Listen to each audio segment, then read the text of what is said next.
Quand on pense à Apple, on pense tout de suite design, innovation et un contrôle quasi obsessionnel. On est d'accord. Mais ce qu'on sait moins, c'est que derrière cette façade parfaite de l'iPhone, il y a une vraie bataille interne. Une tension permanente entre deux philosophies qui s'opposent. Tout faire soi-même ou au contraire, laisser les autres faire.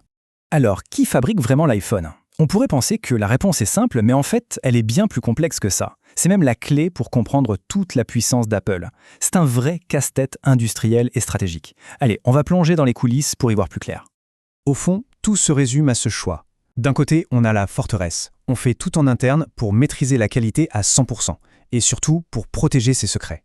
De l'autre côté, on a l'usine mondiale. On s'appuie sur des partenaires pour produire des millions d'appareils à des coûts plus bas. C'est ce grand écart permanent qui définit la stratégie d'Apple. Alors voilà le plan pour tout comprendre. On va d'abord décortiquer le modèle de l'externalisation. Ensuite, on verra la force de la stratégie inverse, le tout en interne. Après, on analysera comment ils arrivent à jongler entre les deux, cet équilibre délicat. Et enfin, on se posera la question de l'avenir du fait-part. C'est parti. Ok, commençons par la stratégie la plus connue, la plus visible, l'externalisation. La question est simple, pourquoi une entreprise aussi obsédée par le contrôle décide de confier la fabrication de son produit star à d'autres boîtes ? L'externalisation, en gros, c'est le choix de faire plutôt que de faire soi-même. Pour que ce soit bien clair, Apple ne possède aucune des usines gigantesques où sont assemblés les millions et les millions d'iPhone. Non, elle paye d'autres entreprises pour faire ce boulot à sa place. Et les raisons de faire ça, elles sont très puissantes. Évidemment, il y a la réduction des coûts, c'est le premier truc qui vient en tête. Mais ce qui est peut-être encore plus important, c'est que ça permet à Apple de se concentrer là où elle est géniale, le design, le marketing, le logiciel. Et en plus, ça lui donne accès à une véritable armée de main-d'œuvre qualifiée. C'est une stratégie qui donne une agilité et une capacité de production que presque personne ne peut égaler. Cette citation, elle illustre parfaitement ce paradoxe. Apple garde un contrôle total sur ses sous-traitants. C'est ça le truc. Ces ingénieurs sont sur place dans les usines pour superviser chaque détail.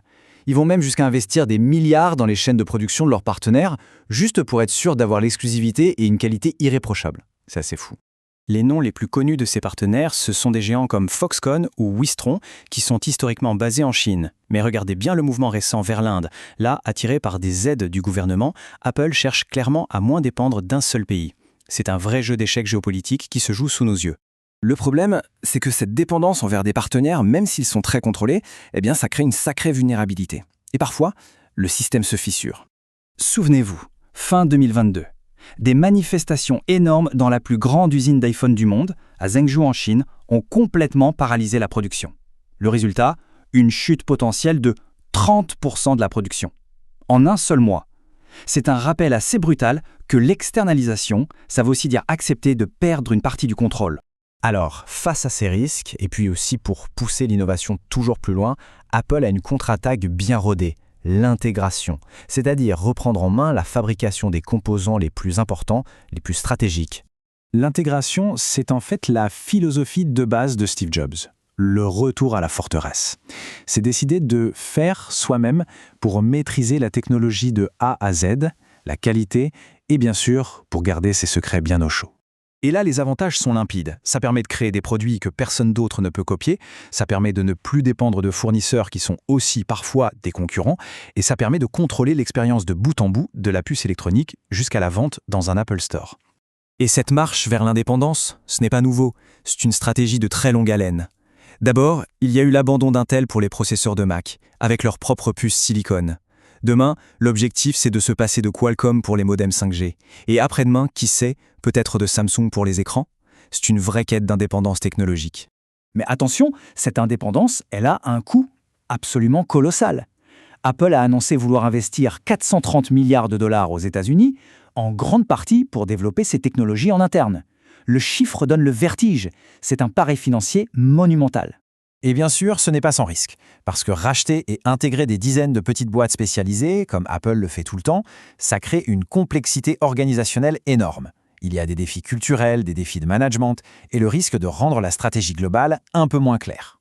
Bon, on vient de voir deux stratégies qui semblent totalement opposées, presque schizophrènes.